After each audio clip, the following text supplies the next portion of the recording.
before we get into things, or as part of getting into things, the workshop in Mexico City is happening on March 22nd. I put the registration link in the description for today's live stream. You can also, where else could you find it? I will also, right after this, link to it on Instagram again as well. But you can find the registration link on the Talk Mexico website. So I'm going to be doing this workshop in Mexico City with my friends at Talk Mexico, the therapist team there, and we'll have around, I think we'll have 20 spots. So the space is limited. There is a registration fee that all goes to cover part of the cost for the venue and the food. So we have a really nice venue at a restaurant and a terrace. We'll explore some presentations and we'll do the workshop exercises to explore growing ourselves as gardens. There will be simultaneous translation as well. So this will be a fully bilingual workshop, whether you speak Spanish or English. You'll have headsets there at the tables, and there'll be translators, because some parts will be in English, some parts will be in Spanish, but we can have the discussion and exploration in both. So this is also because this will be the workshop, how to describe this, the workshop that I do that will be closest to the United States and Canada this year. So I know we'll have some people visiting from other parts of North America as well. Welcome, everybody. Adela, Stefan, I hope you're doing well as well. I hope you're having a good weekend. Lavez, hello.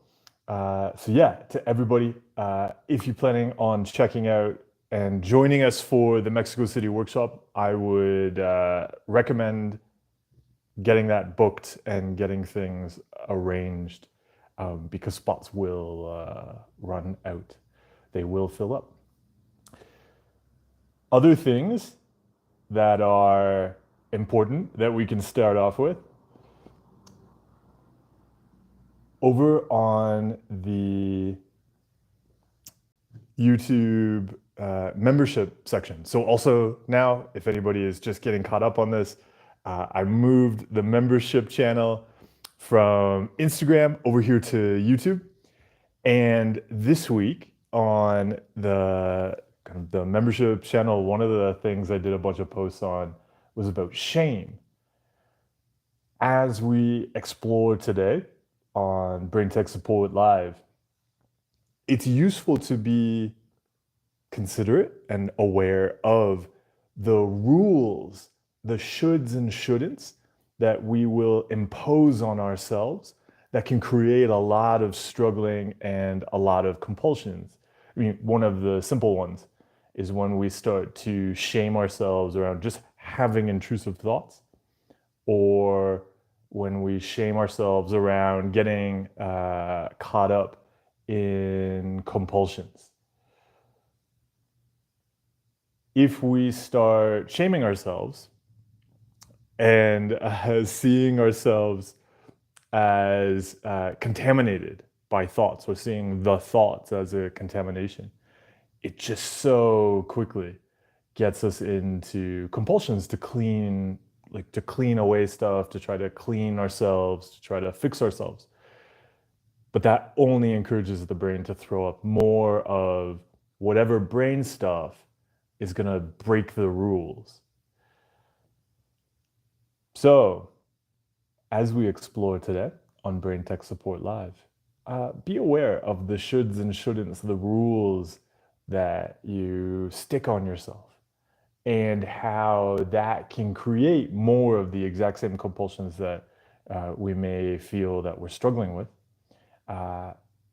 This is important to recognize because often those rules we'll stick on ourselves are examples of the compulsions we like.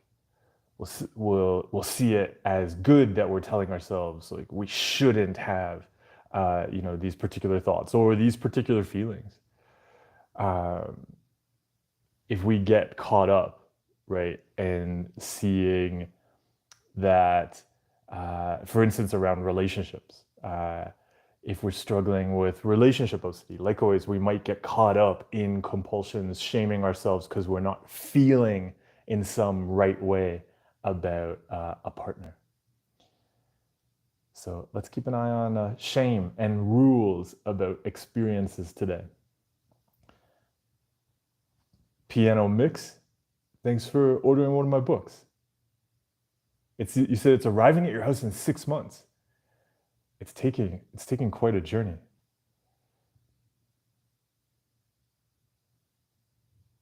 And then you asked, I have a question. Which book would you recommend for someone who's been experiencing OCD for more than a decade?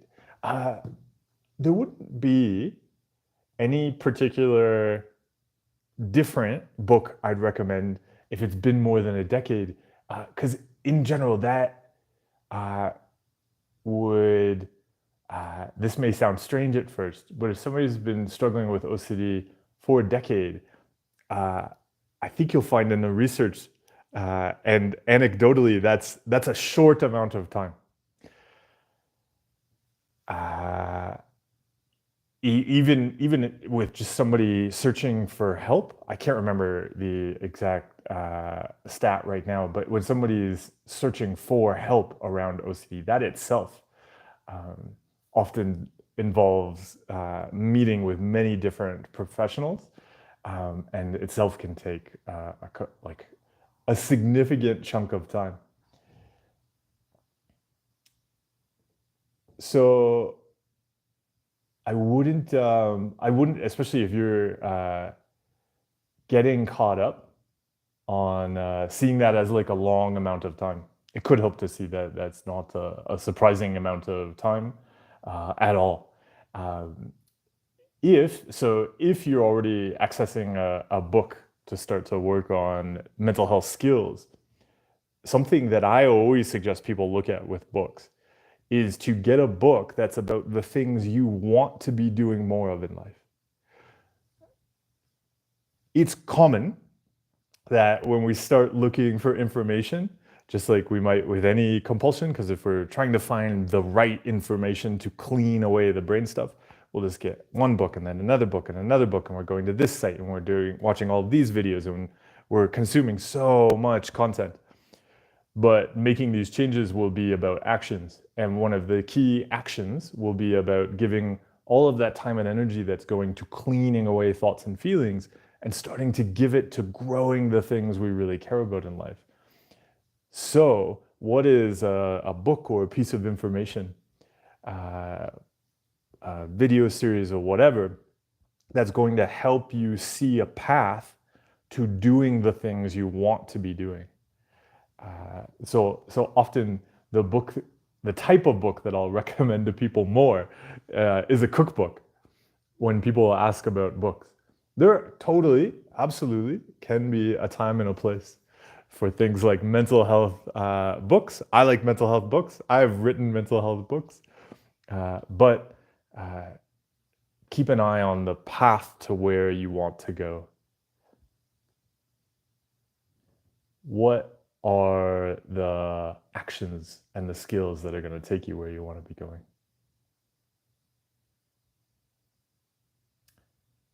Yay. I see you asked how to get over the need for acceptance from others.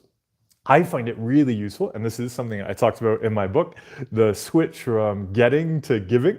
And so I would look at if we're wanting acceptance from others, we're trying to get something from them, and that's always going to create a lot of struggle for us. Instead, what would you like to give to other people? But other people will include yourself. So if somebody's looking for acceptance from other people, I'd be very curious if they maybe are giving acceptance to themselves. So what would you like to give to yourself and other people?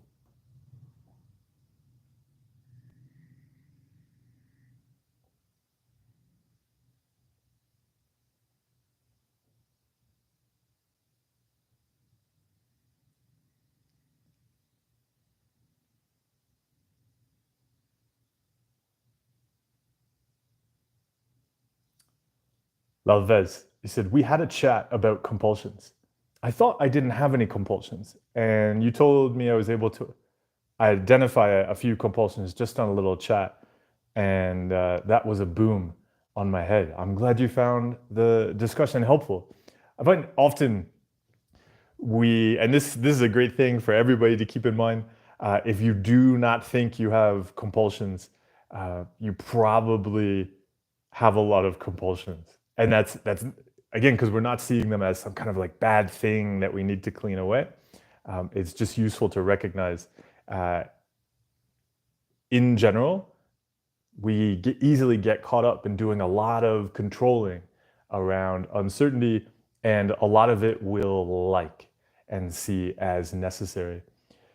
When we start on a journey, I say some people joining us in the chat asked what this live stream is about. Here's a quick summary. When we start on a journey of making changes to improve our mental health and fitness, that's going to involve changing how we interact with uncertainty and other thoughts and feelings, emotions and physical sensations that we find uncomfortable and dislike. It's pretty standard, just as a human, that we've spent a lot of time and energy in our life trying to control and avoid experiences we dislike. That results in us having the same capacities we'd expect if, around physical fitness, instead of progressively building skills around challenging experiences, we always avoided them. So the more we avoid and control experiences, human experiences in life, the more we struggle with them. What we look at here is exploring how to have human experiences. How we can have all of the emotions, all of the mental experiences that are part of being human and existing in the world, learning how to handle them, how to interact with them differently, so that we can do the things we want to do, so that we can grow what we want to grow, so that we can build community and take care of the things that matter to us in this world. And it's, as you may have noticed, it's really important that in the uncertainty and chaos we may find ourselves in the world, it's very useful that we can handle that externally and internally, so we can take steps towards our values and also then help others who may be struggling to do that, or encountering challenges not necessarily inside of them, but outside of them and around them. And so that is what we do here and what we're exploring today.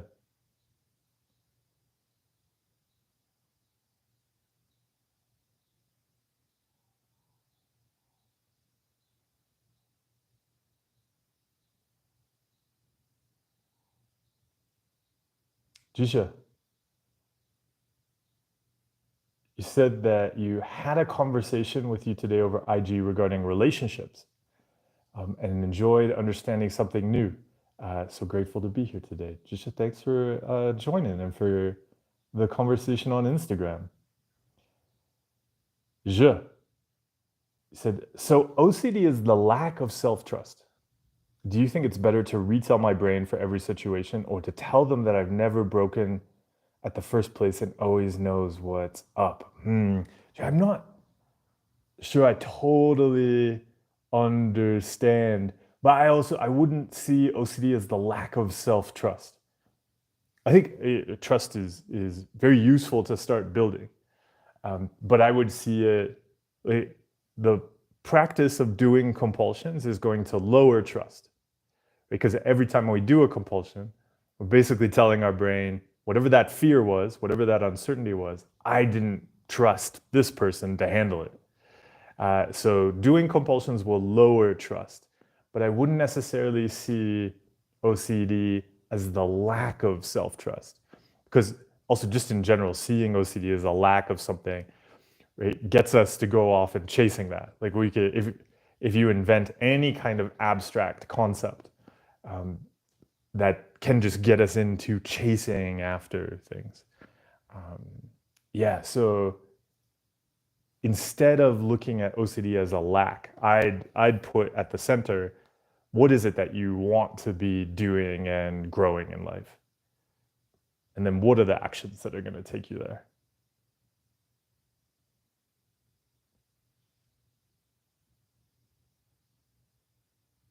Stefan, you said, I find myself getting angry recently at old thoughts. Aw. And then getting angry that I'm getting angry at old patterns that used to bother me. How can I see this pattern mindfully and not engage in it? Yeah, you see what I was talking about with shame there at the start and these rules. We have these shoulds and shouldn'ts. Like old thoughts shouldn't be there. Then that's exactly what the brain is going to throw up, because then we're going to hate on it and then get upset that we're hating on it and so on. So it's really useful to start to notice these rules. And so what I'd say there at first is, even what if you gave yourself a week and you said, this week ahead, I'm just going to be curious about noticing when I kind of impose these rules on me. When I say like, oh, I shouldn't be having these thoughts, and oh, I shouldn't be judging that I'm having these thoughts that I'm judging. Just starting to notice that stuff. When we start to notice it, we start to give ourselves a little bit of space where we can then make different choices. Then we can start to look at something like what I call enjoying doing the thing you're doing, where we say, look, if I notice myself hating on a thought, that's going to be okay. Paradoxically, when we allow ourselves some kind of kindness or compassion for why we might be doing compulsions, it becomes much easier to drop them. It helped me to see that my brain's favorite compulsion was to hate on myself. And this is why we look at shame. It seems that we will relapse or kind of set ourselves up for doing more compulsions, not just because of that compulsion, but because then we'll do the even more favoritist compulsion of judging ourselves, hating on ourselves, shaming ourselves. So if we remove the possibility of those self-judgment and shame compulsions, it seems to make it easier to cut out the other compulsions that would have led us into that. So yeah, what if, even though we are going to cut out those compulsions to judge thoughts and experiences, what if we make them okay? If you notice yourself hating on old thoughts on the street, what if that's fine? What if that's okay right now? Because then it's going to make it easier not to do it at all.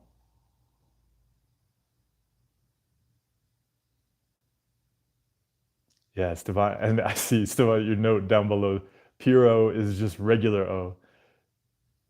It is true indeed.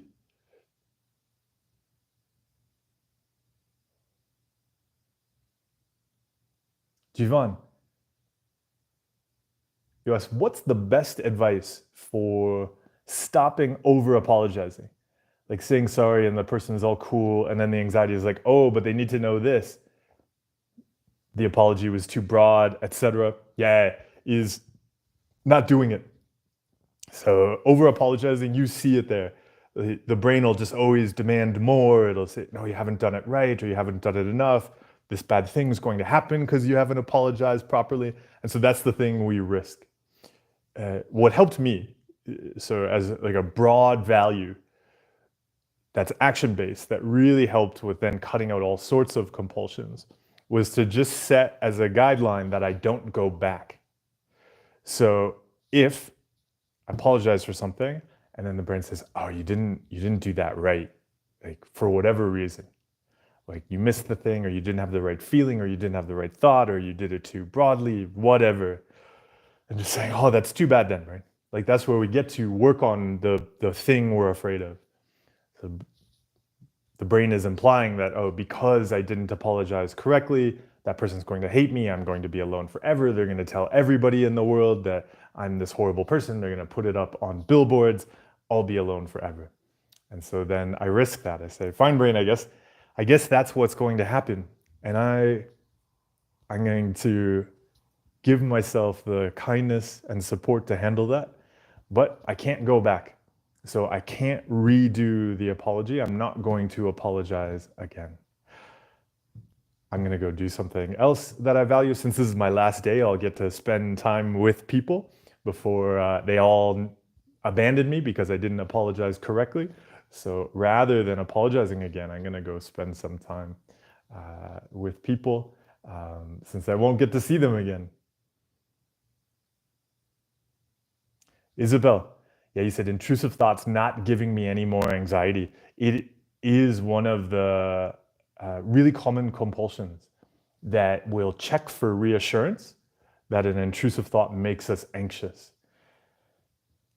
It's also one of the reasons why I always encourage people not to base compulsions around whether there's anxiety or not, because we'll inevitably, if we're doing compulsions around something, at some point not feel anxiety.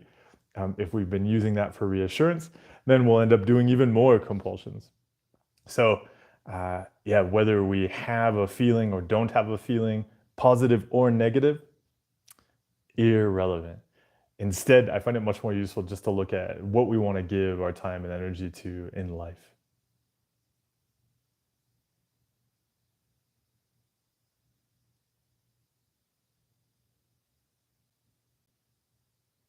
Ariel, welcome.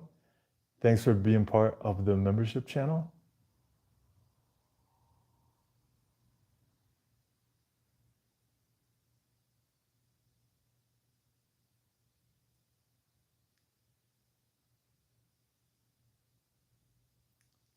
Te boho. You said, what if your OCD makes other people I think, uncomfortable and exposure therapy is a no-no, meaning it's not socially acceptable? I'd have a lot of questions about that. So one thing I'd look at is, so exposure therapy and exposure and response prevention therapy are different things. I would personally, and research-wise, exposure and response prevention therapy is usually what people are talking about when they're looking at recovery from OCD. Exposure therapy is an older type of therapy, and yeah, not very widely used, or I'd say as effective. So really useful to, if you're working on recovery, you probably want to look at exposure and response prevention. Also, on top of that, if you're doing exposure and response prevention, that would involve cutting out the compulsions. So I'd be curious about how exposure and response prevention, which is cutting out the compulsions, is a no-no or a taboo. Because it would just mean doing the things you will value doing in life instead of doing the compulsions. So you might be setting some restrictions there for yourself based on an idea of exposure therapy or exposure and response prevention that isn't totally accurate. So yeah, it could be useful. And to add to that, a lot of the stuff you'll see online, I would say it's very common if you go to something like an OCD subreddit. When people are talking about exposure therapy, they're talking about doing compulsions to try to, just like I was just explaining there around the intrusive thoughts not giving anxiety.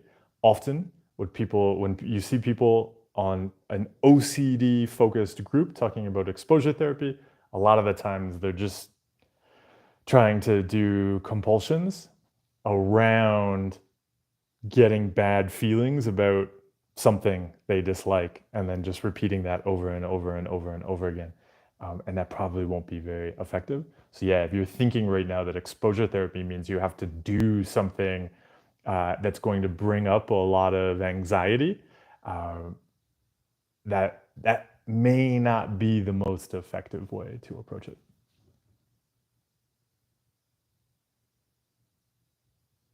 Jisha. So today I also learned that I was reacting to a lot of thoughts regarding that I need time management skills. What am I doing with my life? Creating so much pressure that I wasn't getting stuck in academics. Although in other areas I was freely doing my other actions, like I hosted an event, received an award, and just didn't even think of feelings or etc.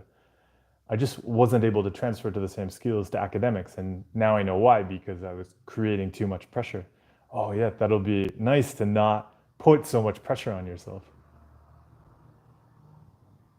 FH said how to deal with life feeling sometimes empty and boring without any sense in life apart from work and activities like sports or getting entertainment. Hard questions. Oh no, I'd be actually I would be curious why it seems like a hard question. So life is not something that we do passively, right? So if we're looking for excitement, engagement, purpose, it is not life's job to give that to us. So those things you mentioned, like if somebody's just going to work, doing some sports, watching some entertainment, yeah, there's no reason that any of that would give purpose. Purpose and enjoyment are not things that happen to us passively. If we approach life as something that will passively give us purpose and enjoyment, then it makes sense that we wouldn't have that. It could really help to look at purpose and enjoyment and happiness as things that we give, we do, we create, we cultivate. But they won't be just kind of naturally in something. And even if we're looking for that, like it's something to even consider if you're even just like looking for like a TV show or a movie to watch, and your perspective on that, or even somebody coming to a live stream, you're like, perspective is like, this thing should entertain me, this thing should give me enjoyment, this thing should give me purpose. It just puts us in a really vulnerable position, because yeah, then we're expecting other things in life to give us a purpose and direction, and they will not. And then we'll find ourselves without any purpose or direction or enjoyment or happiness, because those were always things that we need to grow and cultivate, not things we get from other stuff. So yeah, what kind of purpose and direction would you like to give to yourself? I'm going to take a stroll on down through the comments here, see what's going on, and then we'll get caught up with them all. Welcome to everybody that's dropping on by and joining. OCD Bear, thanks for dropping by. Thanks for bringing the crew.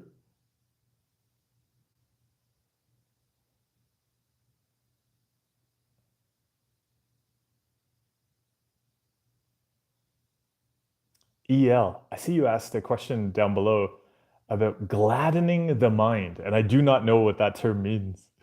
Do you want to share? Can you share more about what gladdening the mind means? And then when we get down to that question, I'll keep an eye out for that description, but that'll help everybody else in the chat know what it means too.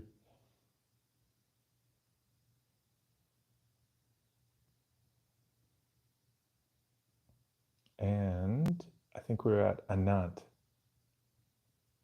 Maybe? Yeah. Anant, good day. Said, I feel like I keep losing. Oh. Every time I think I've overcome my OCD theme and I try to move beyond it, it comes back and knocks me down and makes me feel hopeless. I just can't seem to let go. So this is not a question about video games. It can really help to see that there are not themes. So if anybody is, and this, we'll throw this out to everybody, If anybody is trying to fix and overcome an OCD theme, it's very likely that you're trying to do compulsions. And I would say something I see come up a lot. Someone will send me a message or they'll reach out and they'll list out like, oh, I overcame this theme and then I overcame this theme and then I overcame this theme, but now this is happening and I can't overcome it. And it can be challenging at first for people to hear that, oh, the things they were doing to overcome the other theme, that wasn't overcoming it, that was just making the brain come up with the next uncertainty. There really aren't themes. Compulsions are patterns that stretch across any kind of uncertainty, uncomfortable feeling, thing we want to solve, and things we like doing. Instead of looking at themes, it helps to go after the patterns of compulsions, because then it does not matter what new uncertainty or unwanted experience or craving that the brain throws up. Because if we've cut out the pattern of compulsions, then we say, look, yeah, it doesn't matter, you're right, brain, that's a new topic, that's real, that's different, that's come back and I thought I'd gotten rid of it. That is fine, because I'm not going to do that pattern of behavior inside my head or outside of my head, period. It doesn't matter, brain, if you tell me it's totally real and necessary right now. Right, just like we were talking about earlier with the apology. It could be completely 100% true that in apologizing for whatever, I left out a key detail, right? I ate that person's baby panda and I forgot to apologize for it. And then now my brain's like, yeah, but you really did that. That's a bad thing. You should apologize. And because I've cut out that pattern of going back and apologizing again, I'm not going to do it. And yeah, I'm going to feel like I'm really messing up something. But I've cut out the pattern of compulsion rather than basing things around whatever random uncertainty is coming up. So yeah, I would say across the board, everybody, if you are working on solving a theme, what if you don't have to solve the theme, because that's just going to keep the cycle going, right? You're just trying to clean away a particular contamination. What if we instead look at the pattern of compulsion, and that's where we make changes? Because then it does not matter what else the brain is going to throw up.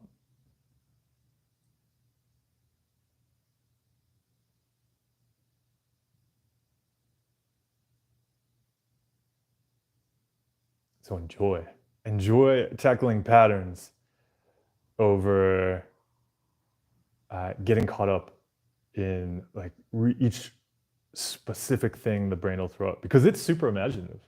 Our brains are incredible, right? They could just keep on coming up with new things to do compulsions on, unless we cut out the pattern of compulsions, and then it does not matter what the brain is going to throw up.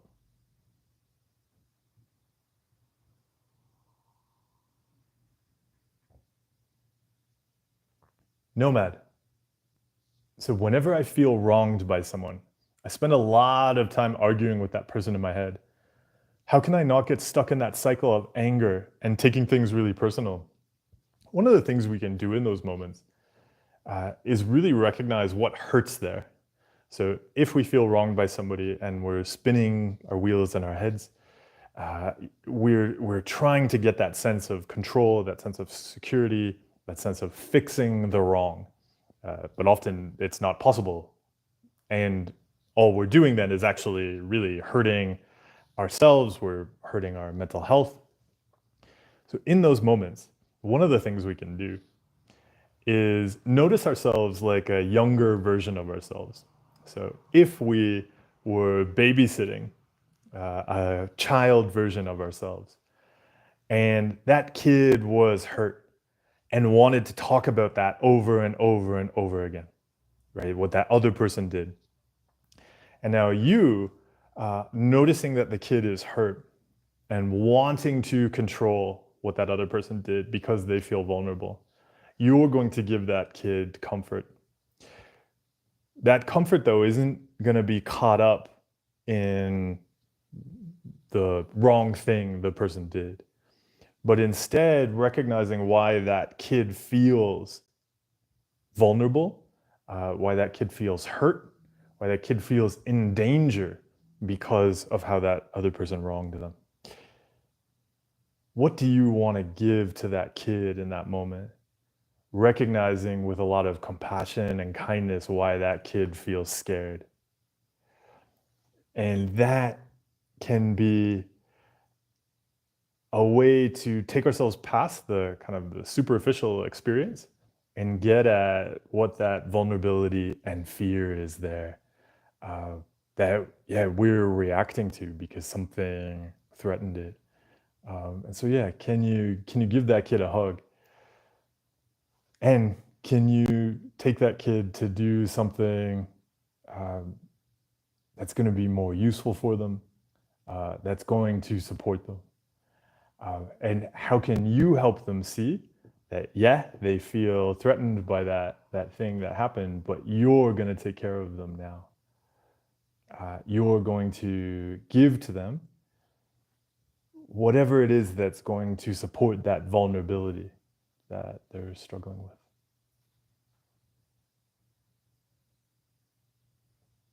Sanjay, just how to connect with people when they seem so different to ourselves. I feel like no one could really understand me, and I have to fake my personality to connect with normal people.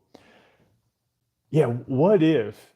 So I'd be curious about what is it that you're afraid of if you don't fake your personality? Uh, because just like with so many things, if we worry some bad thing is going to happen, so then we have to control ourselves and we have to control other people. So two things. One, typically that actually leads to the thing we're most afraid of. So if we're afraid of not connecting with people, but then we're connecting with people around some kind of fake personality, we are not connecting with people. And so we miss out on the opportunity to actually build relationships with the people that who would want to build relationships with us.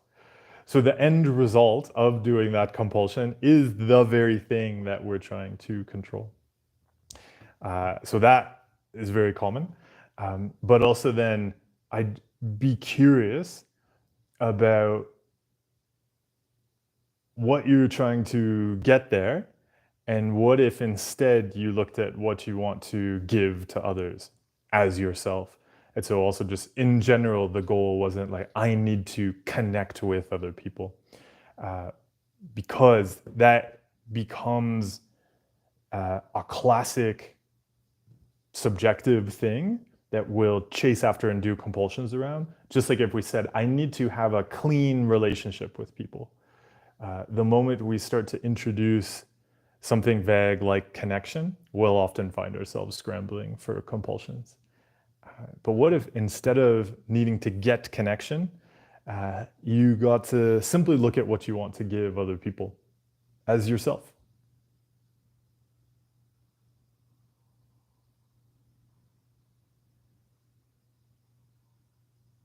Breath. You said, if there's one thing to avoid procrastination, what would it be according to you? Oh, but then you said the solution of just doing it doesn't work because I just don't feel like doing it. But you're just describing the procrastination compulsion. So yeah, procrastination is across the board a great skill for everybody to work on, because it's the fundamental pattern that goes into any compulsion, which is having a feeling, going, oh, I don't feel like doing this action, and then not doing it. So that is the compulsion pattern we break. So breath, where you're saying like, oh, just doing it won't work because I don't feel like it. But you could just then say that for any compulsion. You could say, I don't want to quit drinking because I feel like drinking, or I don't want to stop washing my hands again and again because I feel dirty.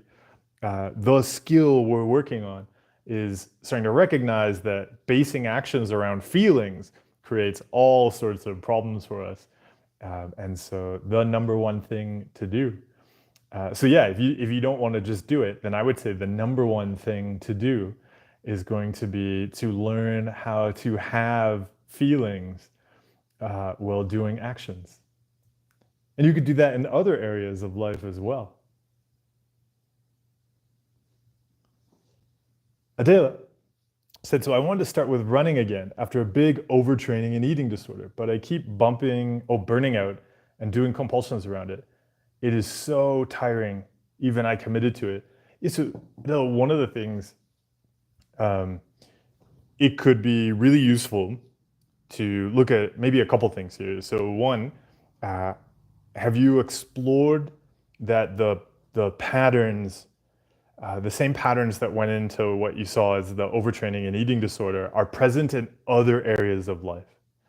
Uh, it could be useful to take a more broad look at the changes, because what happens is if we're still practicing so many of those kind of control and like get it right kind of compulsions in all sorts of areas, then the moment we step back into like running or something, we just go back into those compulsions because the brain is being logical. It's what we're doing everywhere. It's what we're doing in work, what we're doing in relationships, what we're doing with our mental health.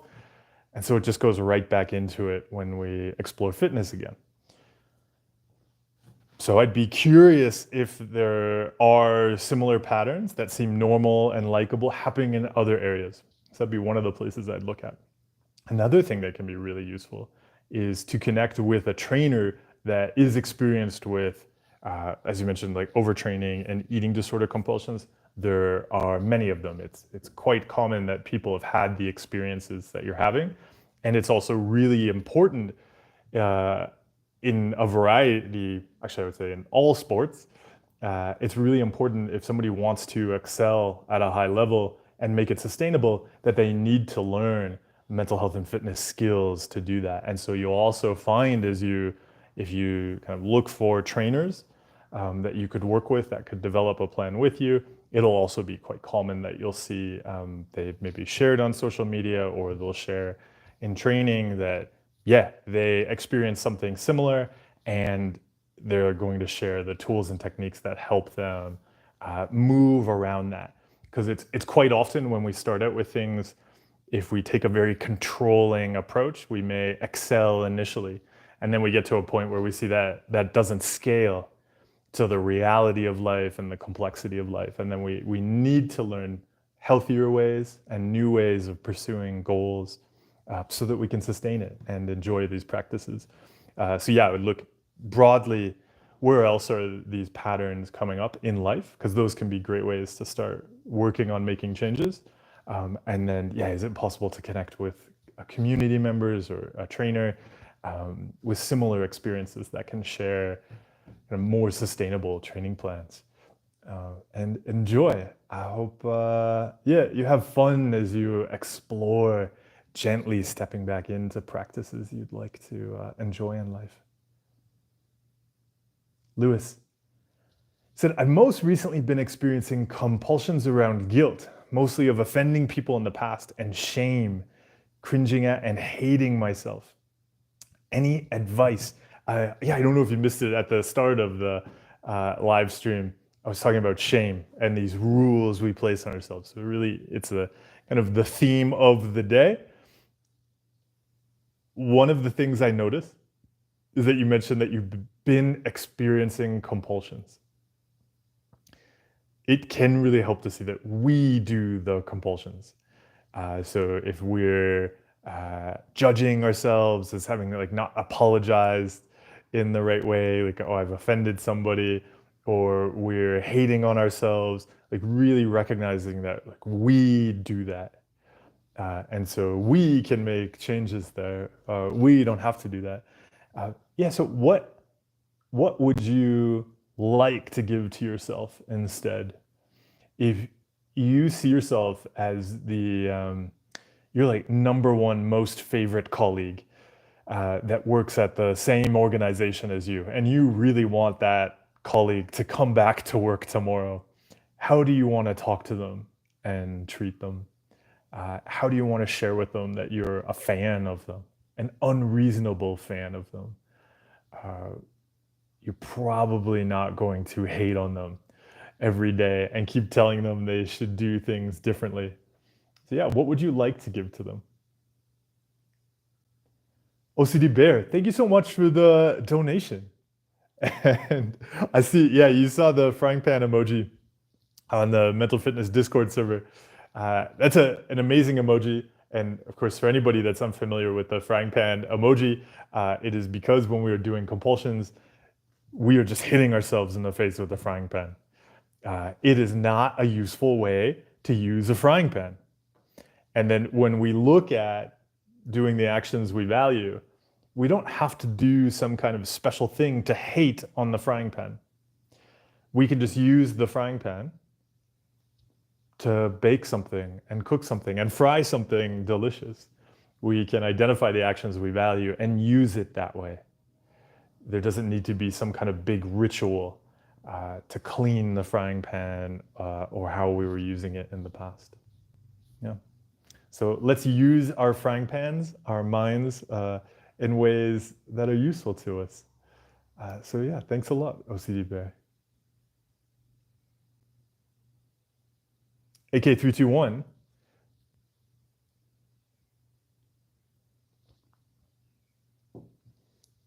You said, why do we first practice diffusion or acceptance if the most important thing is taking action and engagement in values-based choices?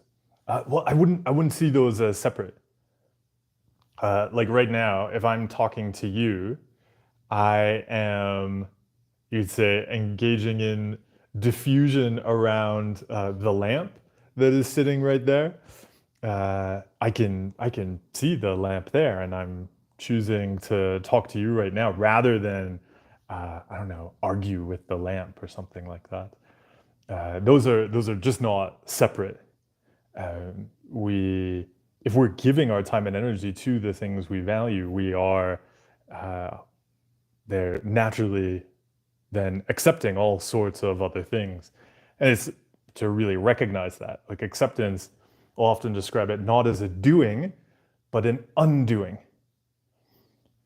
If I'm choosing to give my time and energy to our discussion right now, rather than arguing with all sorts of other things I can sense in this moment. Like when I started the live stream, I could hear music playing out in the street. And that music can be there. I heard a bird out in the street. I can see a textbook and my hat and my exercise band sitting over there on the edge of the table. I don't have to do anything with them. There's nothing wrong with them being there. That's all we're ever doing with acceptance. There could be a scary, intrusive thought sitting on the other corner of the table, and that can be there. And I'm going to give my attention to what I want to do. And so that's diffusion, that's acceptance.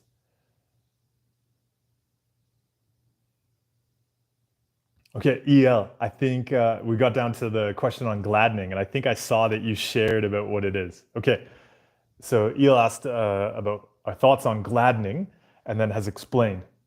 Gladdening the mind is the act of cultivating a mind that tends itself towards joyous, happy, and light attitudes through things like virtuous living, metta, so like loving kindness, and self-compassion. From what I'm understanding, I'm still studying Zen and stuff. Oh, and enjoy the end stuff.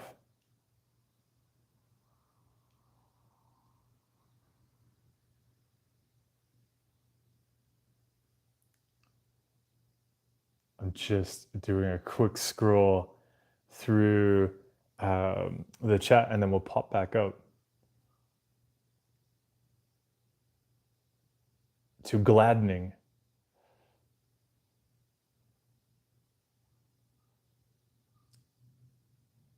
So I think if I was to, let me just take a look at how you asked the question earlier on gladdening. So you said what do you think of gladdening the mind?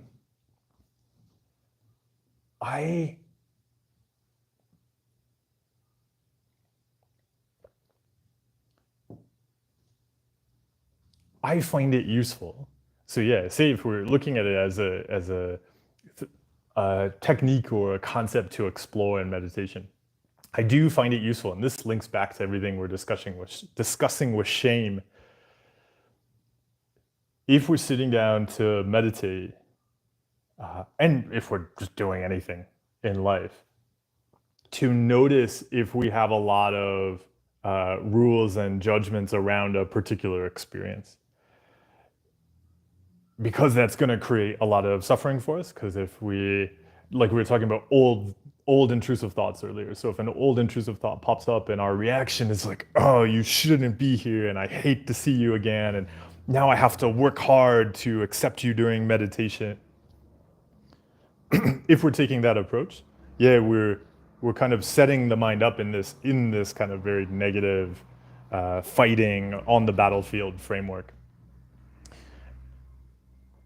I would say it is, yeah, really useful to explore like welcoming and being happy to see experiences, not as like a thing we need to kind of like do to the brain, but I would see it as the way in which we interact with experiences.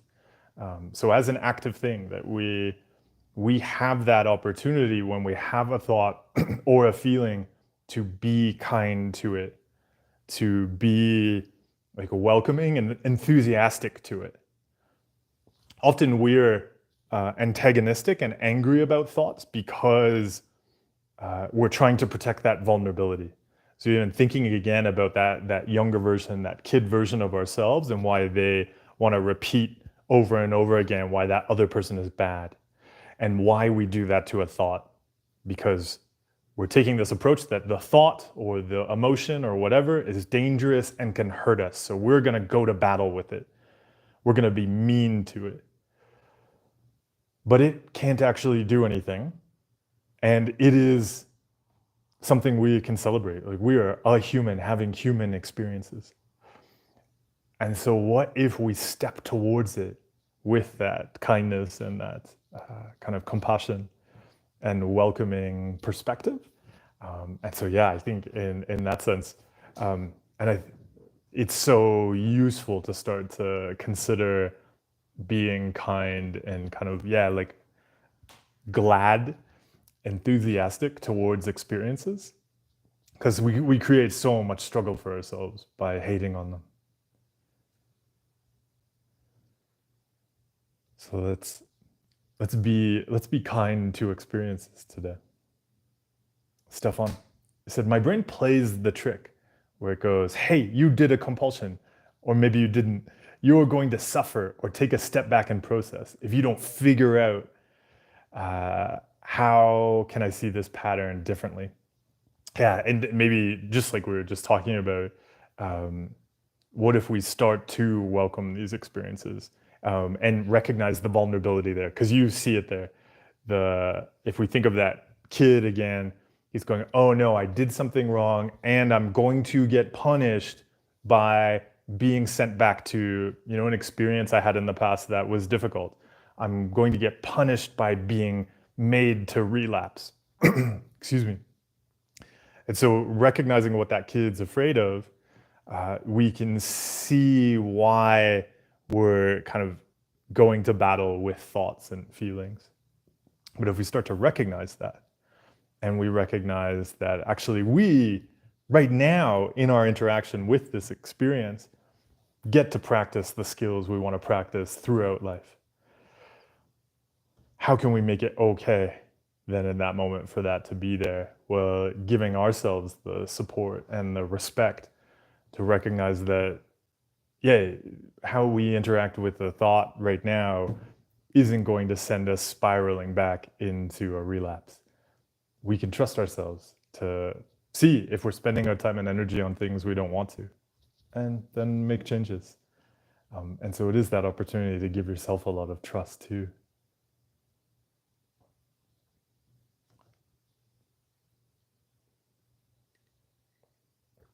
OCD Bear, you asked, what's your advice for someone who is stuck on existential thoughts? if they're stuck on existential thoughts, I'd be curious about where the stuckness comes from. So one of the thing I'd be curious about there is, what are they trying to get? Why do they see themselves as stuck on the existential thoughts? And so, because there's two things, I guess, we'd need to look at there first. Because is it right now that a thought keeps popping up and they're like, oh, I want to get rid of that thought? So then we'd look at, well, how can we welcome whatever thoughts are popping up? Because if they're like, oh, I don't want to think about existence, or I don't want to think about the afterlife, or I don't want to think about if I'm real or not, right? There's all sorts of different things that people often refer to as existential thoughts. So I'd be curious about, what is the kind of the thought about, and is it about cleaning it away, or is it about trying to get certainty about something existential? Like, are they trying to get certainty that they are real? Are they trying to get certainty that we're not in a simulation? Are they trying to get certainty about what's going to happen in the afterlife, and so on? So I think that those would be the two buckets I'd be curious about first, because there are slightly different things that I'd look at. Because if it's the cleaning away, then we're going to look at like having those experiences. If they're trying to get a certainty or get some right feeling, like a lot of existential compulsions are about like feeling that things are wrong or things aren't real, then I find it more useful to look at what are all the other ways in their life that they like to get right feelings. Because then there's kind of a different set of compulsions around just getting right things. And then what we look at is actually throughout life exploring having wrong feelings. Because all the brain has done is taken that logic that we're practicing, because if we're constantly getting things right, constantly controlling things, constantly getting certainty, the brain is just very logically going, hey, you really like certainty and control. Have you thought about existence? Because then we, of course, can't get that same certainty and control, and then we find it distressing. So yeah, those would be the two things I'd want to look at first. Sophie said, I kind of fell off the recovery wagon. Oh, I hope you were wearing padding and protection. You're starting to re-engage with your work and going back to ERP therapy. Your work was so useful to me a year ago. Oh, Sophie, I'm glad the videos, the content was useful to you. I hope, you had protective gear on when you fell off the wagon. And enjoy with kindness, right? Like gently stepping back on that path to where you want to be going and what you want to be doing. Yeah, if you have any questions about any of the videos or anything like that, always feel free to share as you're exploring the different exercises.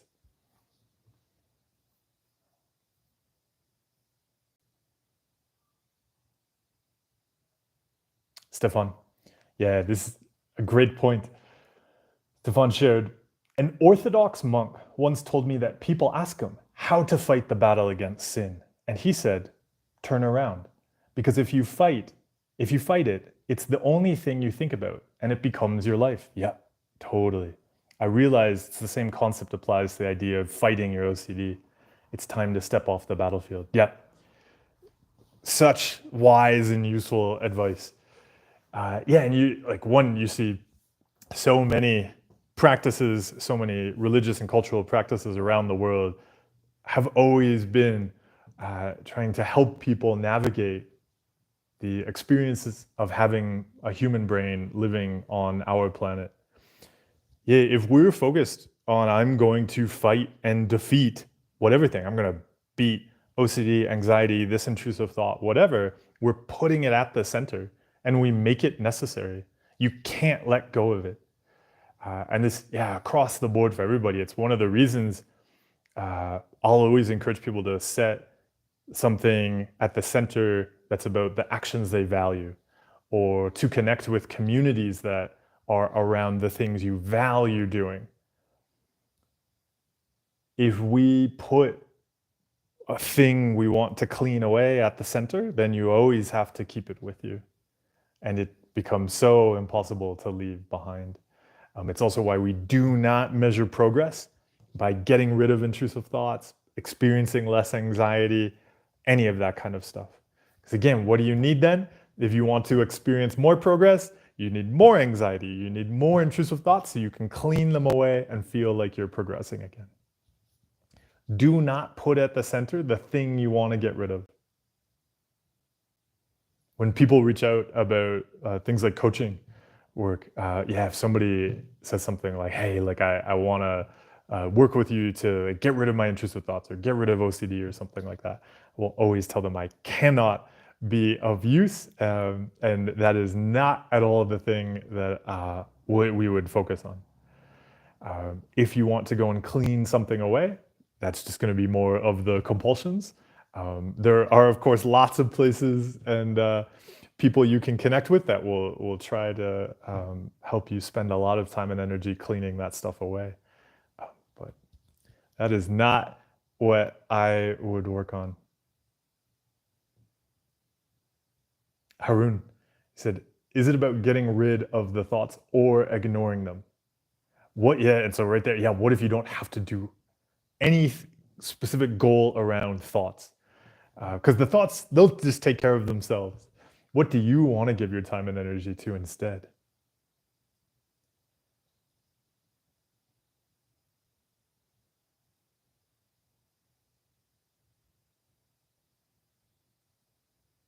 Okay.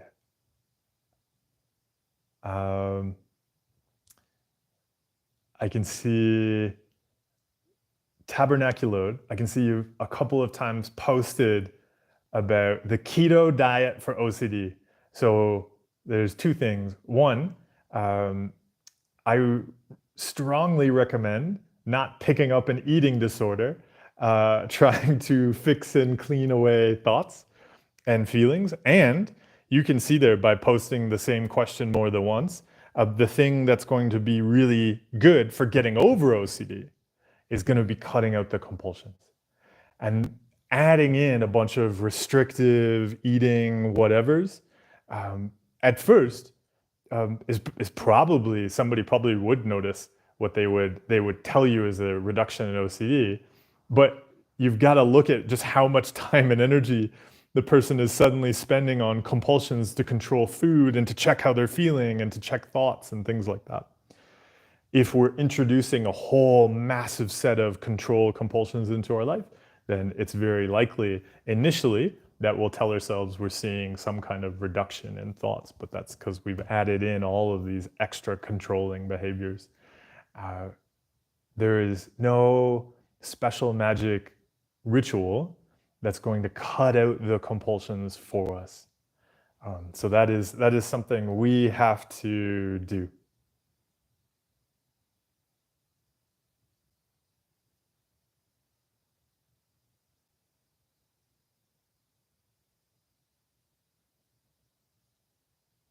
I lost my place in the tiny, actually, it's kind of hilarious. So at some point, we'll need a behind the scenes look at live streams. So just because of the way the YouTube live stream works, and I do it on my phone, maybe this would be easier to do on something like an iPad or something. But it gives me this like tiny, tiny little window through which I can see the chat questions. I can basically see like I can see like one full question at a time. So sometimes they get lost and they wander off and around. Ariel said, what did you study for bachelor's and master's? I did my bachelor's degree so I majored in world literature with minors in political science and East Asian studies. And then I did my master's degree in digital media. But there we were focused on, it was like a kind of, they like to describe it as an MBA for digital media stuff. And so, it was more focused on like designing and managing complex digital projects, which is where I started to learn about a lot of these skills and exercises we explore around values. because those were all for helping large teams working in many different places to follow values and work together rather than getting caught up with whatever random stuff the brain threw up. So yeah, that was how that translated into a lot of what I do now. Mud369 said, "What is a feeling and how does one have one?" Oh, I don't know. Um, I found it really useful to explore feelings because I realized I had all sorts of wrong interpretations of feelings and perceptions and judgments and beliefs around feelings. It really helped me to start learning feelings from scratch. Because even in how I would interpret feelings, there were all sorts of things I saw as like a bad feeling. I had to realize, oh, like maybe that's not bad. Because I would, have that experience and then go, oh no, I've got to fix it and control it. And then the fixing and controlling would cause all sorts of problems. So it was also useful to consider, oh, maybe I don't understand feelings very well. And so, yeah, to actually explore and be open to understanding feelings differently and understanding how to interact with them differently was really useful. Yay. So would it be helpful to create a list of your compulsions? I feel like there are so many. Uh, it seems like there's a lot if we get caught up into kind of like really superficially kind of seeing them all as different, but I would instead look at patterns of compulsions. And if you're going to come up with a list of compulsions, a list of patterns, I would also create a list of things you want to be doing more of in life. So what you might see called the reverse hierarchy. We don't want to get caught up, again, thinking of the battlefield, just like constantly trying to clean away compulsions. Yeah, you could spend the rest of your life trying to clean away compulsions. It wouldn't mean you've done anything that you actually want to do. So I would look at what you actually want to do. And then we look at, okay, in order to give my time and energy to these things I want to grow, there are going to be some other things that I cut out. But it doesn't have to be like the cutting them out is that the main focus. I'm just dropping the time and energy spent on this other stuff because I want to give it to these things that matter to me.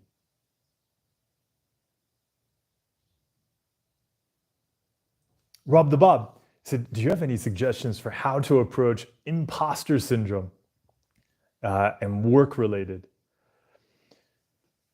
It could depend on all sorts of things here. But I would start with, what are those things that are really going to be useful to you in your career? So what is that stuff that you really want to be doing? Because yeah, there's so many ways, like the system around work could be actually the thing creating what feels like imposter syndrome. There's all sorts of ways that it could be designed to make you feel on purpose that you don't belong in that role or something like that. The brain also loves to tell us all sorts of reasons why we shouldn't be doing something or whatever. And so, yeah, if you took a step back and you first looked at where do you want to go in your career and what's going to be really useful for doing that, then what kind of supports and changes are going to be useful in the environment to help you go there. But then it will be about doing those actions and having the brain say like, you shouldn't be doing this right now. And then we do what we like to call on the mental fitness Discord server, stealing happiness. And so yeah, the brain is going to tell you you're committing like some kind of terrible crime just by doing something that's useful to you, doing something that you want to grow in life. And then we practice doing it anyway. But yeah, at first it'll feel like it's some kind of wrong thing. And yeah, it's a very weird sensation. It's very weird to have these brains, that if we're taking care of ourselves, if we're cultivating something that's really valuable and nourishing to ourselves and our families and other people, the brain will tell us, oh no, like this is wrong and you're going to get punished for it. yeah, weird brains. So enjoy really growing the things you want to grow in your career.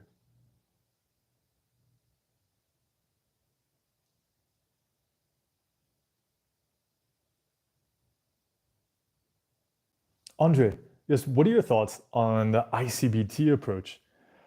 Yeah, I think one thing we've noticed. So ICBT, I always want to say ICTB. Um, ICBT. Uh, the one thing that I consistently see people running into challenges with um, on it is, like, when you look in the literature, there'll often be this insistence. There's a particular phrase, and I've seen a lot of people get stuck on it, um, that there's no basis in reality for the obsession or the compulsion. Maybe somebody can share on which one it is. I think it's that it says, like, there's, because it's about recognizing, right, that the obsessions, like, don't make sense in reality and things like that. And I think just the one drawback there is that it is often the case that people are doing compulsions around things that are totally real. And I think that point just trips people up a lot. Uh, but I think there's a lot of really useful, there's a lot of useful skills. So um, this is something, for instance, the two techniques I talk about, you can check them out in the video I have on paranoia, but they apply across the board. In there, I talk about doing two things that can seem contradictory, which is, one, accepting that, okay, this terrible thing I'm afraid of, it's going to happen. And so both accepting that it's going to happen, at the same time, it's also really useful to recognize that the fear the brain is throwing up, the belief of being watched or under threat, is wrong. And so I find it's useful to explore practices that help us understand that, hey, this stuff the brain is throwing up, it's wrong. And, like, that's not in some kind of, not about reassuring ourselves, like, at a much more fundamental level. This thing I'm feeling right now that feels 1000% real is just wrong. And it's not, and so there's kind of like a step down. It's not even engaging in the fear. It's just saying, yeah, like, it could likewise be the brain telling me that something is very good. And also I'm starting to learn, oh, okay, like, just like when my brain tells me I'm under attack, also if my brain tells me something was really good, that could also be totally wrong. And so in general, recognizing that the stuff, the conclusions we arrive at, the inferences we make in our heads are often wrong is, yeah, really useful. So there's so many different tools that can be great tools to have in our tool belt that we then combine into a set of skills and practices that help us do the things we want to do. This is one of the reasons I like how physical fitness tends to approach building skills. There's an understanding that you're going to combine together a lot of skills to, do the thing that you want to do and go where you want to go. Just like, yeah, you'll bring together different types of workouts. You'll find different exercises work for different capacities and different goals you have, and you'll really put together a toolkit that works for you and what you want to do.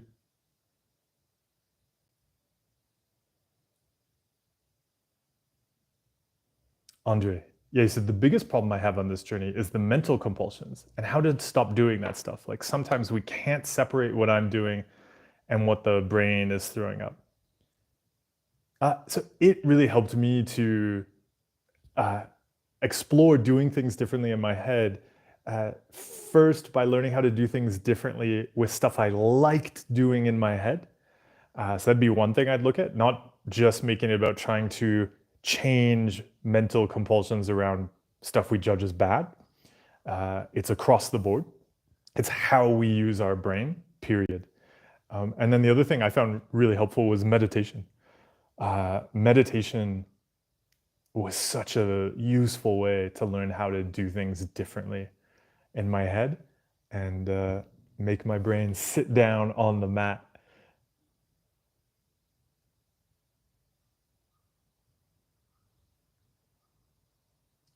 synchronicity.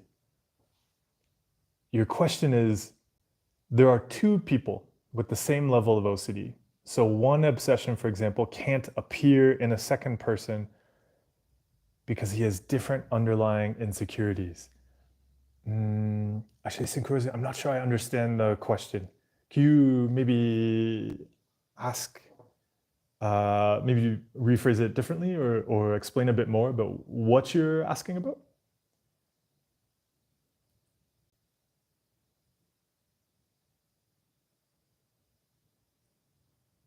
EL. Yeah, so here on Gladdening, I think, yeah, what you brought up, I think, is something that people could get stuck on. So this is again about approaching thoughts and feelings in a way that's kind of welcoming and positive and kind. EL said, I didn't even think of it like that, being kind and light in regard to our own experience. For some reason in my head, it was like gladdening the mind was something to achieve rather than an attitude I can take towards my own thoughts and feelings and experiences.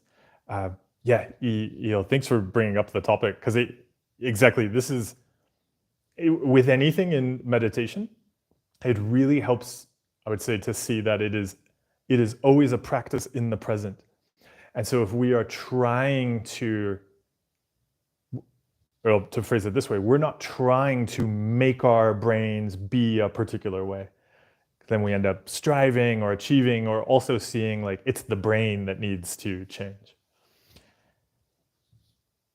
In any moment when we sit down on that meditation cushion, even if we've been meditating for years, or we've been meditating for a week, or this is our first meditation set, the practice is the same.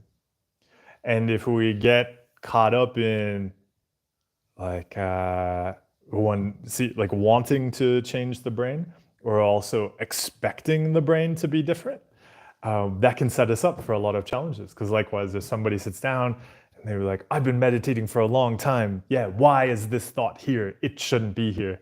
We're right back into that shaming and that fighting and attacking and so on. But yeah, if we take that approach of we're going to sit down with that kindness and openness to an experience that comes up, that's then a skill we can apply at any moment, whether we're sitting on the mat or walking down the street, or there's a frying pan flying at our face.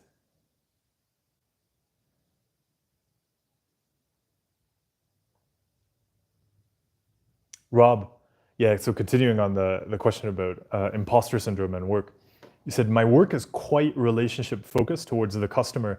I feel like it puts a lot of pressure and anxiety on me to be perfect and perceived as kind and competent. How to be more relaxed in that? One of the things we can do in that is set some really clear actions around what we want to give to, say, the customer, for example, and then just make it about those actions, because we don't control what they're thinking. And if we try to get into mind reading and mind control, it's really difficult, because I don't know about you, but a lot of people do not have telepathic abilities. So it makes it really difficult if we're trying to have telepathic abilities in every discussion we have with people. Instead, it could be useful to write out some really clear values around what you want to give to the customer. And I would start with just 3. So 3 things you want to give to the customer that are objective. So not like I want to give them a happy time, or I want to make them see that I'm knowledgeable or something like that. They're like 3 things. Like if you start to think about, I want them to see me as knowledgeable, I would turn that into whatever specific action you want to give. So say you're selling tents, like camping tents, and you identify, hey, customers care the most about whether the tent is waterproof. So when I am talking to this customer today, or any of the customers I talk to today, I know that the majority of customers want to know about tents being waterproof. So I'm going to share the following detail about how I know this tent is waterproof. And if I do that, then I was successful. And then I would pick 2 other very specific actions that you're going to share with them. And then we make it just about that. And the brain will go, yeah, but how do you know they liked you? Or how do you know they saw you as kind or whatever? And we say, yeah, brain, I cannot control those things. But I know that if I share these 3 things to the majority of customers, that's going to be useful. And so then we just start to measure that and just celebrate that. So afterwards, we're not doing compulsions to replay the conversation, to kind of like check how we feel, to think about their facial expressions. Did they like it? Do they like me? Am I good at this? No, it is just like, did I share those 3 things that are useful to the customer? I did, then it was successful, and I'm going to do that again. And so this is what I call keeping success close. So we want to make success an objective action that we do that we can achieve in that, conversation, in that interaction. Because otherwise the brain will always tell us we're doing a terrible job, and we have to like fix it. So yeah, enjoy just sharing those useful pieces of information. I hope I can tell that I want to go camping, because the only product I could think of was a camping tent. I assume there are other products in the world, like donuts, but of course, nobody needs to be sold on donuts because they're wonderful.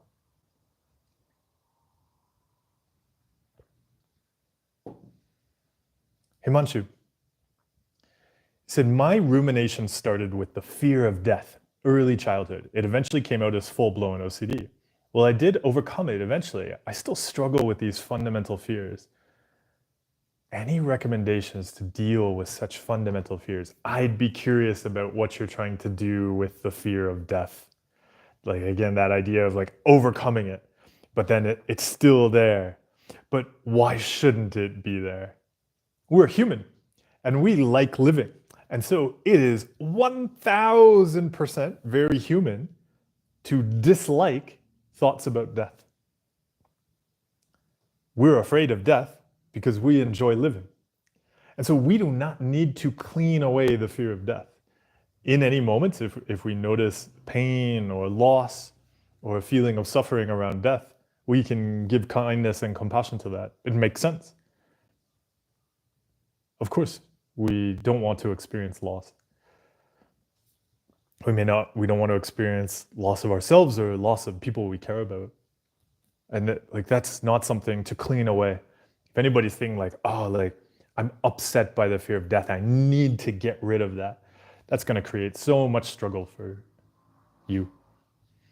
That creates so much struggle for people.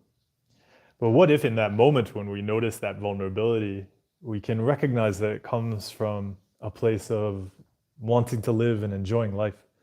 And so if we touch that vulnerability, then let's go and live our lives. We can do that right now. And yeah, there can be some vulnerability and fear there about death. It's not something to clean away.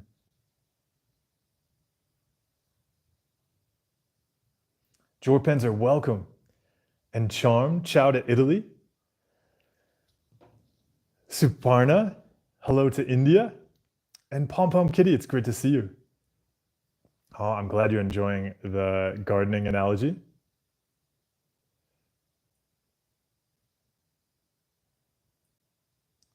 Nick, thanks for stopping by. Oh, and Kimberly, thank you so much for the donation. I really appreciate it. Oh, thank you for the kind words as well. And for, you always being so generous with your support and attending the live streams. I really appreciate it. Thank you.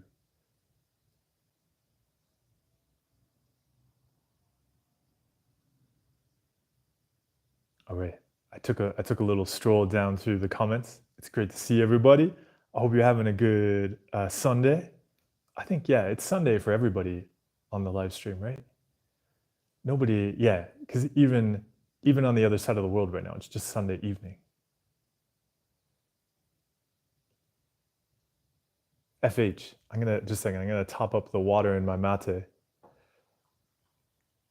I have one of the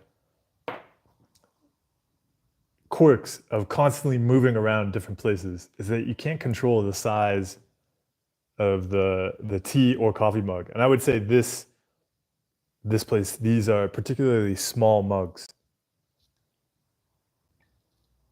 So I have actually a measuring cup here of hot water that I just poured into my tiny little mug. FH said, my brain feels bored super fast, especially in online meetings, and needs lots of stimulation like fidgeting and distraction. I try to be bored and not distract myself, but it's so hard. Any tips? Yeah, so you said that your brain needs lots of distraction, but yeah, have you considered that all of the distraction is what makes it lack focus? Yeah, focus is a capacity that we have to build. Like, there's no reason it should be there.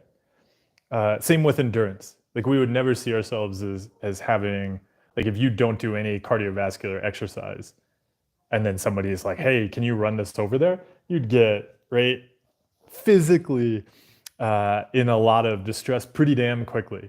And you wouldn't see that as a disorder of some kind. Like, that makes sense, right? You don't do any cardio, so you don't have cardiovascular endurance. If we want to build a capacity, like focus, it's gonna have to be something that we intentionally build and grow. If we're always practicing, like not focusing at the moment, right? Just like if we started to run and the moment it felt difficult, we stopped. Yeah, it wouldn't make sense, right? We don't build that capacity. So likewise with focus, if the moment it feels uncomfortable, we're checking out, then it makes sense. We just struggle more and more and more with it. So yeah, if you want to build focus, that is a thing you can build, but it would be, approaching it very similarly and gradually building it up, just like we would with something like running.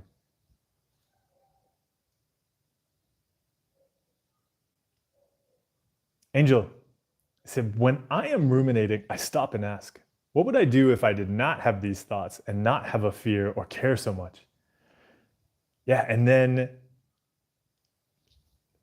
do you go and do the thing that you would do if you were not spending time on the thoughts? Yeah, that can be useful, eh? Roman, yeah, you asked, how can we figure out what we want? There's a lot in my head pulling me left and right. Yeah, what if you don't figure it out from your head? We can, so one, choose things, right? There's not going to be some kind of right feeling of like, this is the right direction. Because if we're looking for that, then yeah, we'll often end up chasing something and then the brain will be like, oh, I'm bored or I don't like this anymore. And then we drop it and then we go and chase something else. So yeah, if we're basing that around just random brain indigestion, it could be all over the place, right? You may like a particular direction in life today because you ate something that gave you a lot of energy. So then we associate, wow, I have a lot of good feelings about this direction. That's just because you ate pizza for lunch. It can also help when we're looking at directions to consider like what's useful for us, what's useful for those around us, and what objectively is going to take us in a direction that we've seen, will enjoy and be happy with in the long term. And so, yeah, there are a bunch of exercises, excuse me, to explore stuff like that, to really get out of our heads and out of kind of the random brain indigestion and start like kind of being a bit more objective and thinking a bit more long term.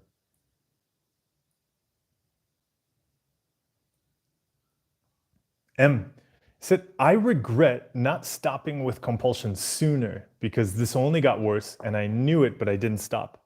How to let that go? I don't know. This is kind of the topic of the live stream this weekend. The shaming and self-judgment is one of our favorite compulsions. And so part of it, if you want to stop compulsions, is seeing that is one of the compulsions. We're just judging ourselves as contaminated. And then hating on ourselves as though that's somehow going to clean it away. What if we just unreasonably like ourselves and celebrate awareness wherever we are? Even if somebody is like, notice they're relapsing into some old compulsions. It's wonderful they can see that. We can celebrate that awareness and then in the next moment, make a different choice. The metaphor I use for this is like being lost in the wilderness. So doing the things we value is like walking along a path in the wilderness. If we notice that we've stepped off the path, one, it's really useful to be aware of why we chose to do that. Because either there was some kind of fear where we go, oh, that tree over there looks dangerous, I'm going to run this way. Or what's often more the case is we saw something over there in the forest and we're like, oh, I'm just curious if there's some treasure under that rock over there. I'm going to go look. And then so there was something we thought we wanted to get, and then we took ourselves off the path. When we notice that, one, yeah, it's useful to understand what is it that took us off the path, because then we're going to be able to prevent that next time.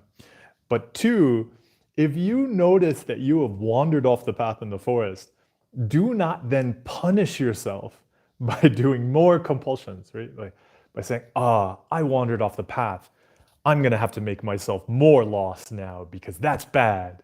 No, if you wandered off the path, that's amazing, you recognize that. Step back on the path lightly, with kindness, as quickly as you can step back on the path. So often when we notice we're lost, we punish ourselves by charging off further into the wilderness, and then getting more upset that we're more lost. Nick said, if people around me are angry, it triggers my OCD. My brain will ask if I've done something bad, contamination, and forgot literally from even 5 seconds before I noticed the anger. How to move forward? Would I just say to my brain, yep, maybe I did do something terrible in the last 5 seconds, moving on anyways, and just keep going no matter what, how terrible or irresponsible that feels? Yep, that's what it'll be about. And so it really helps going into those interactions to have identified those valued actions, those intentions. So when the brain inevitably goes, there's this bad thing, you got to fix it, we get to say, well, maybe that thing is bad, maybe it is going to destroy the world, it's going to destroy everything. Okay, but in this conversation, the valued action I want to do is this. Here's the thing I want to give. And so, yeah, even though you're totally right, brain, there's probably something terrible, that's not the action I'm doing right now. Here's the action I'm doing, and I'm just going to have to risk whatever the brain is saying. And so, yeah, we're going to stick to those valued actions regardless of what the brain is throwing up.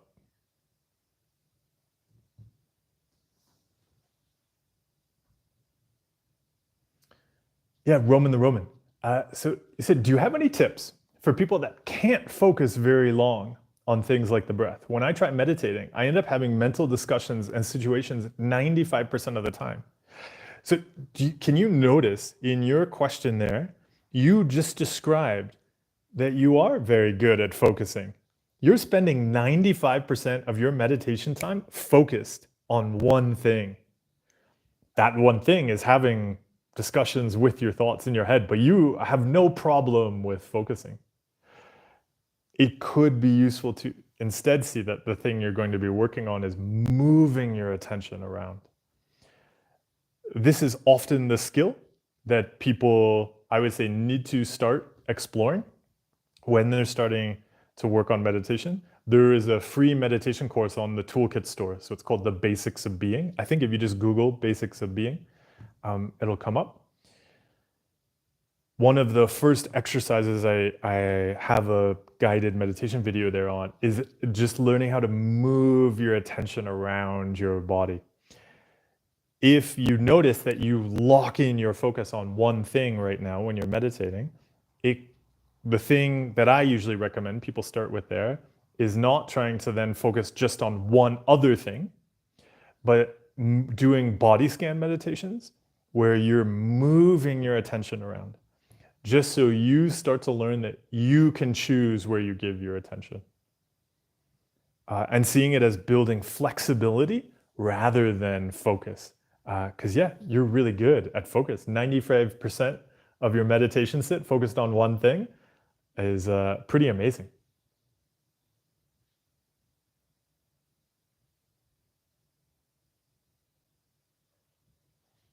Syncorousy. So this was on before when you mentioned the two people with OCD. So you say, so like one person has one obsession, for example, about contamination OCD, but he would be indifferent to harm OCD just because their underlying fears and securities are different. I see. Yeah, this is like always one of the useful things to bring up and how people can see that it is possible to leave OCD behind. Because OCD is dependent on our beliefs and judgments and what we're afraid of and trying to control. And one of the ways you'll see that is because, yeah, people have different fears, and what one person judges as a bad thought, another person would be like, that's no big deal. And that's where you see that intrusive thoughts are compulsions. Intrusive thoughts are just us having experiences, but then going, oh, but this experience, based on a bunch of beliefs and experiences I've had in the past, this thought experience should not be there and is an intruder. And then you start to see that, oh, the issue is not the brain throwing up the thoughts. The issue is us with this kind of like this invite list of like who's allowed in and who isn't. And so if we throw out that invitation list and we let in all of the thoughts, which you've already seen you're fully capable of, because there's tons of thoughts that you have no problem with, then you see that it's totally possible to not have intrusive thoughts. And I think that's one of the key things. Often when we're talking about recovery online, you'll see somebody say, oh, well, like recovery is not possible. You'll always have the thoughts. You'll always have thoughts, but the only reason you're struggling with those particular thoughts you see as intrusive thoughts is because of the compulsions that we do around thoughts. And so, yeah, we don't do those compulsions, and those thoughts are the same as any other thought. The brain might not throw them up anymore. Just like there's all sorts of things, like when you hear about other intrusive thoughts people have, you go, oh, my brain doesn't do that. Yeah, why doesn't it do that? Because you don't do compulsions around those thoughts. Dylan, it's great to see you. Thank you so much for the donation and the flying, I think it's a flying bean. I'm a huge fan of beans. So thank you for being here and sharing a flying bean today.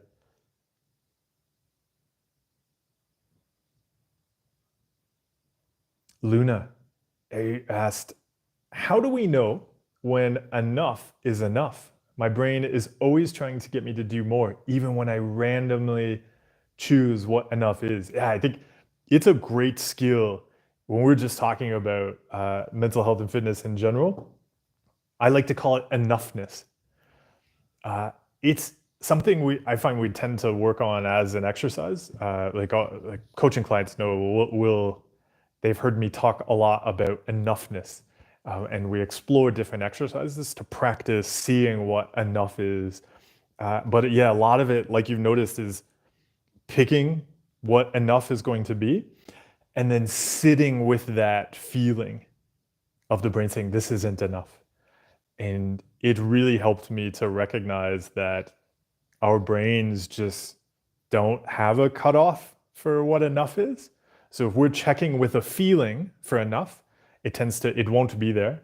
Or if we get it, it tends to be more that like we're burnt out or something from like just doing tons of compulsions. So we need to introduce the practice of enoughness to our brains. And yeah, one of the ways is just to start, if there's particular areas where you've noticed you'll like always just go for more and more and more, starting to set up exercises around, doing a little of something and then saying that's enough and stepping away. And yeah, just starting to get good at that because it'll feel wrong every time. Totally.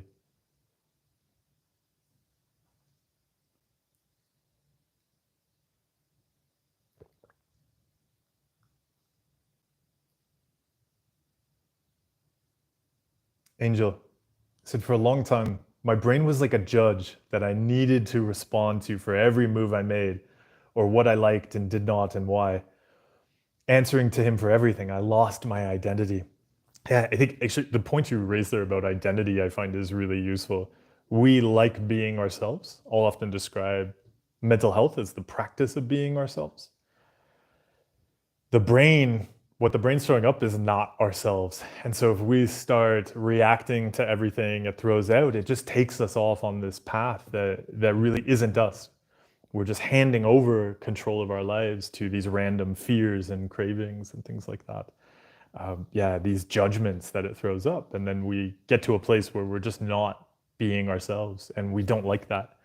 And so, really taking that back, really starting to understand and identify that practice of being ourselves. And then, the brain will still throw up that stuff. The judge will still threaten you. It'll say you're in contempt of court, but you can go and be yourself. And so, Angel, that's great you're recognizing that. That's a really skillful awareness. So I hope you enjoy this week being yourself.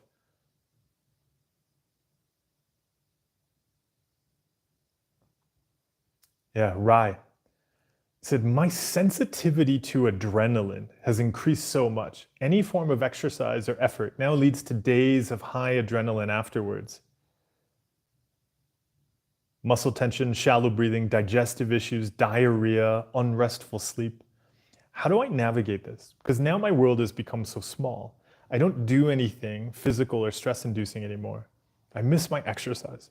So I'd be really curious about other things going on around this. I'd be curious, have you spoken to a medical professional and they gave you kind of objective data about adrenaline? So they kind of told you, oh, this is there's an issue with adrenaline and high adrenaline. So did they suggest any kind of course of kind of treatment or practices to address that? If that hasn't happened, I'd be curious where the high adrenaline concept came from. But I would look kind of holistically what's going on around all of this stuff. If it's some kind of hormonal issue, then getting help through medical professionals is going to be really useful.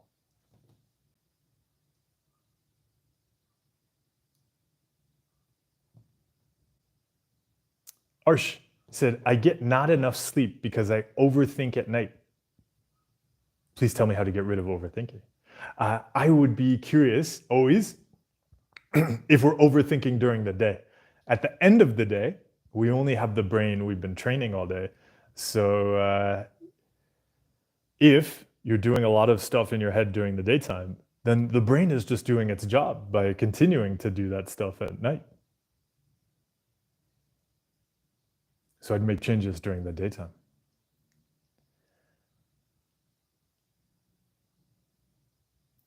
Blooper 785, thanks for stopping by.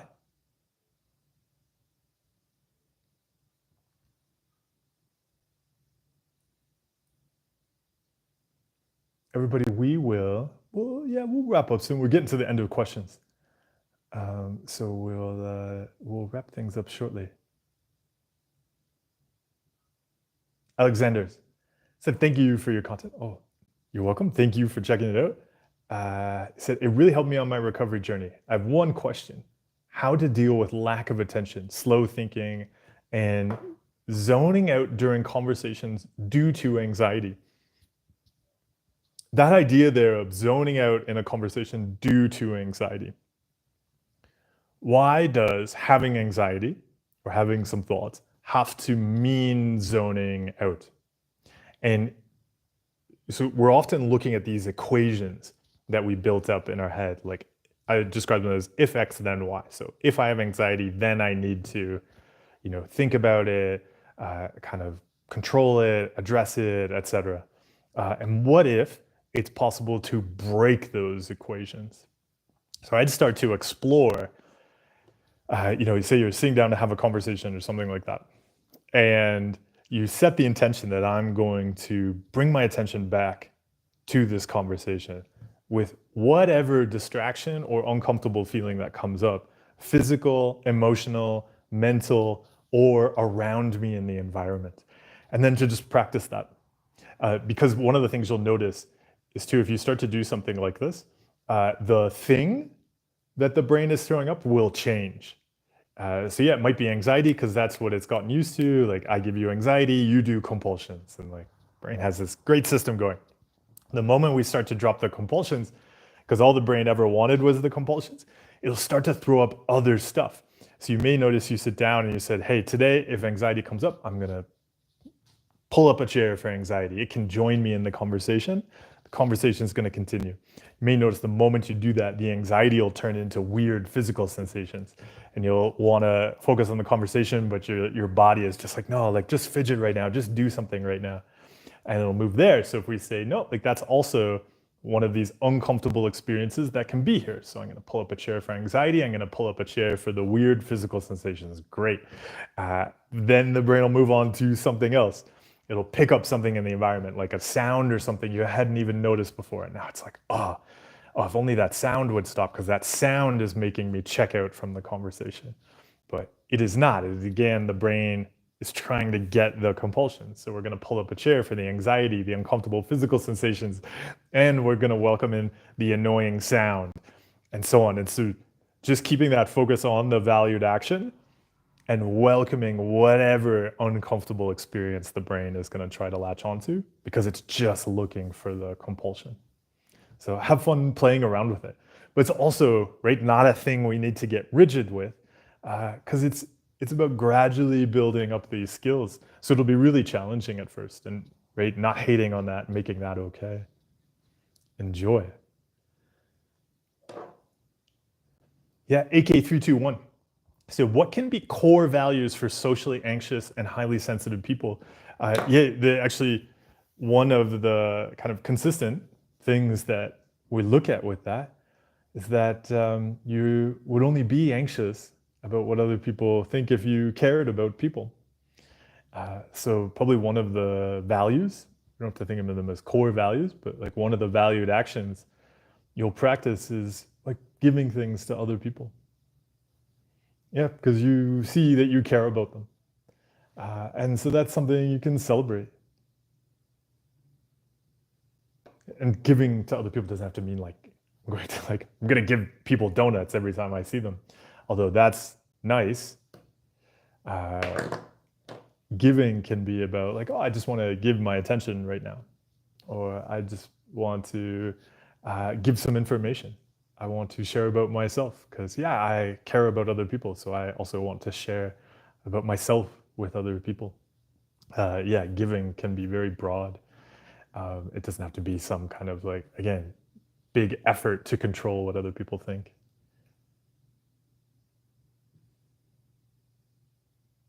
Andre said, have you changed your values to help people with mental illness before you got fully recovered? Or you had a different value and then changed afterwards?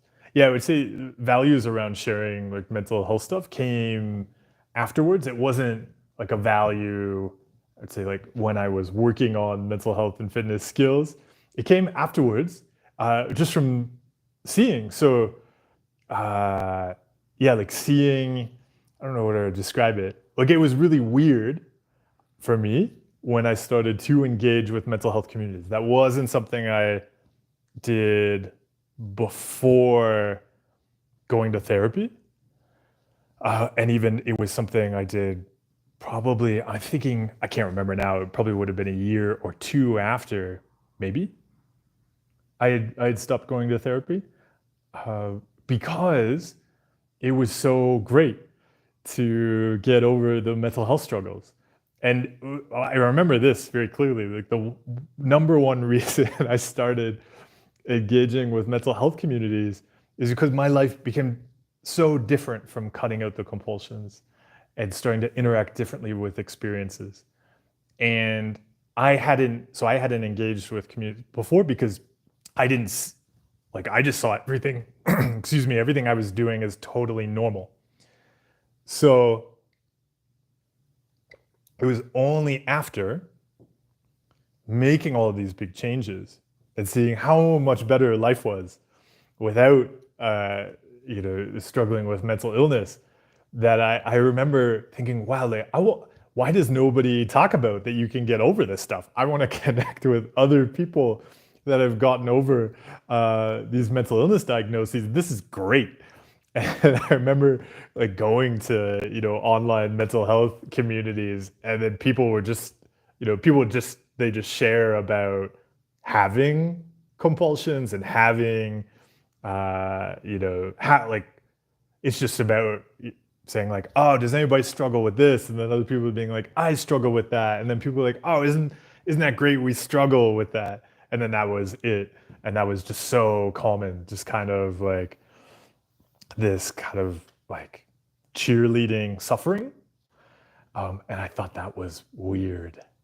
And then so later, a while after that, I started sharing content because I was like, oh, like why these are changeable things. Why aren't we building support around making these changes? And that's then how I got into doing what I do now.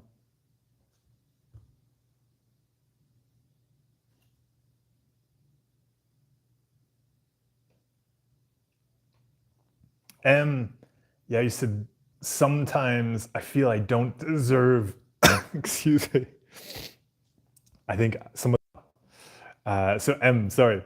You said, but sometimes I feel I don't deserve kindness because of a mistake I did with the thoughts, and it wasn't a compulsion. No, the compulsion is the hating on ourselves.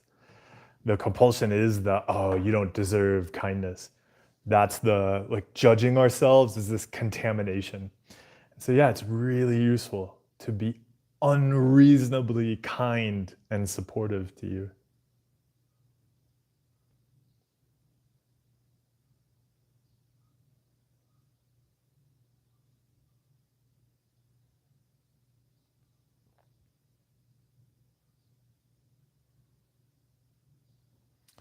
So right, on the adrenaline.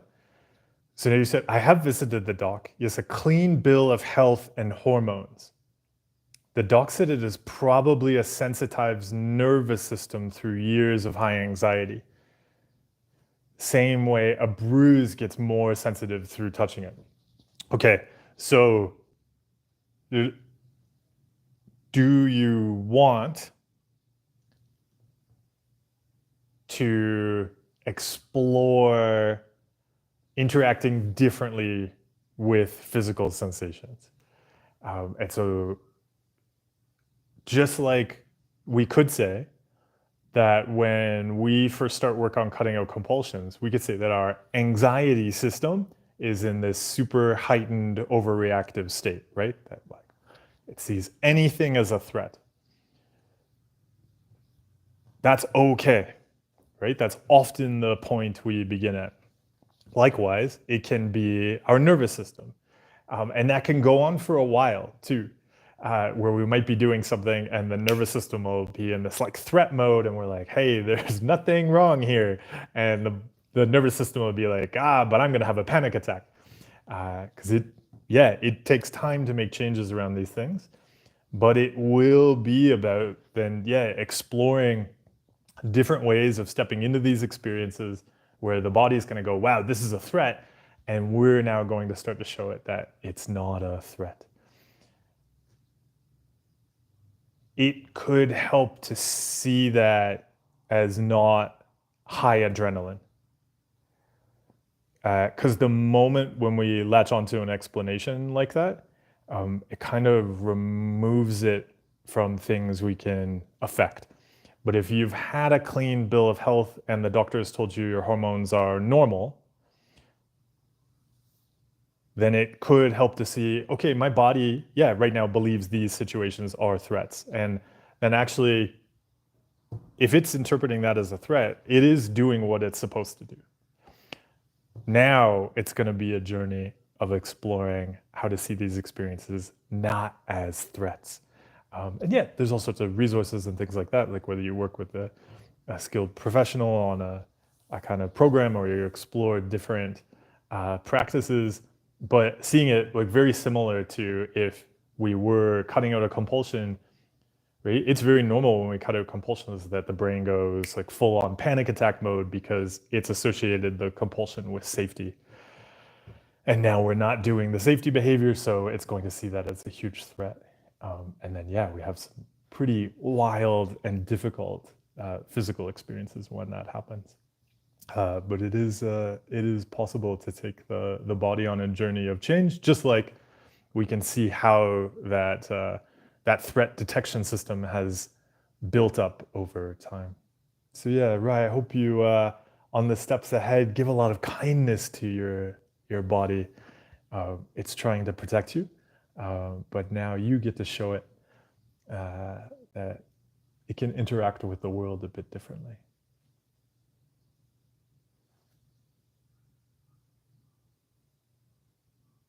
Angel.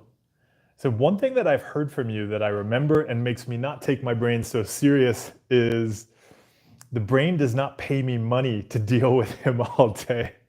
Yeah, it's really expensive if we spend our day chasing around our brains, right? EL. So do you think it'd be helpful if I ask myself each morning, what do I want to give myself and the world today? Yeah, I find that really useful. Often the night before or the morning. Lately it's been the morning, but it could change. I will identify a couple of things I value giving. And that's also for me, especially since I work on my own, that's also to help me see, this goes back to the idea of enoughness, that I've done enough. So giving really clear actions so that I can give them and say, okay, I gave the things I wanted to give today. And then I can do whatever, or I can explore whatever, but it gives that clear kind of marker on the path. So yeah, I find it really useful to set those directions for ourselves. So also for whatever that comes up, also we can then kind of assess that in relation to the actions we value. Because also there could be all sorts of things that come up, whether it's your brain or something around you, being able to set boundaries with that. Like if somebody outside of you asks you to do something today, being able to say, oh, actually, I can do that after I do this other thing I really want to do today. But if we haven't set those actions as intentions, it's very easy to get caught up in just whatever random thing we get asked to do, and then we feel bad, and then we haven't done the things we want to do. So yeah, that can be a fun thing to explore. Brenda. Oh, I'm glad you enjoyed the live streams. Thank you for attending them. He said, lately, I've been feeling down because old compulsions and fears are showing up, but I'm trying to practice awareness and compassion. It's tricky at times, though. Yeah, it is tricky. And I think one of the reasons we will often get back into the old compulsions and things like that is because the judging and hating compulsion is really one of the favorites. And so exploring what those actions would be that help you be kind to yourself. And part of that can be identifying those things that so often take us off the path. Because if we start to understand what takes us off the path into those old compulsions, often it'll be something that we like. When we start to recognize that, we can prevent it. I would say understanding that stuff and then making that the stuff I cut out has been, I would say, one of the most useful practices for sustaining, just taking care of my mental health. Just understanding that there are some things that we may definitely not see as compulsions, but they're just things I won't do, really helps with staying on the path.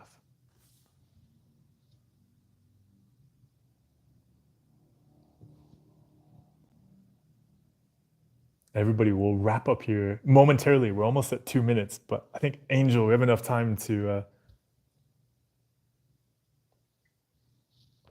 Oh, EL, you're welcome.